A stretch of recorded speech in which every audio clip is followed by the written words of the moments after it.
Hey all my YouTube fans, the few that I may have already. As you heard in one of my earlier videos, I can play the clarinet. I feel like I'm pretty good at it.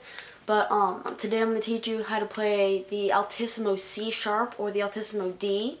They're not really that difficult to get out, but I'm just going to show you some of the fingerings and how to get them out. First off, when you're going to do this, you're really going to need to tighten up on the corners of your mouth a little bit, tighten up against the mouthpiece, but don't pinch off the reed by pushing too hard on the reed, because then you won't get any sound out.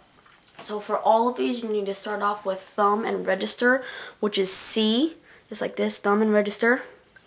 It's going to sound like this. So in order to get the first fingering that I know for C sharp out, you're going to start off with that, like I said.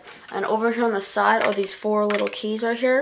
If you hit the bottom two at the same time, that'll give you a C sharp. So here's C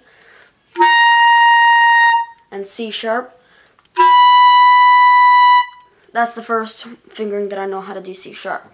The second one, you're going to start off with the C, then you're going to do this really funky fingering. On the first joint, you're going to do 2, 3, leave the top one off. And then on the bottom joint, you're going to do 1, 2, and leave the bottom one off. Okay? And by doing that, that should give you another type of C sharp. So, C, and C sharp. Now, as far as D goes, there's actually 3 fingerings that I know of. The first one I'm going to show you probably shouldn't use. It's not that great of a fingering. But if you start with your C again, all you're going to have to do is just take your back thumb off, but make sure that it stays on the register key. It's going to be like this. C, and then D.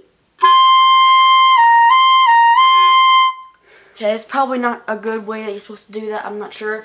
But anyhow, the next fingering, you start with a C, and then over here there's this little side key. If you push that key, then that'll give you a D. So C, D.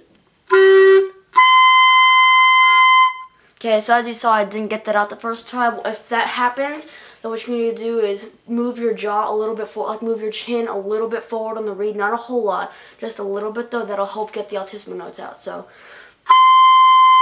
just like that. The third fingering I know is you're going to do the thumb register still, then you're going to do another funky fingering, which is 2, 3 on the top joint and 1 on the bottom joint, and then put the pinky down right there. And those 4 keys, you're going to put that pinky down, and that helps get the D better in tune, because a lot of times you're really out of tune when you're playing that note. So C, and then D.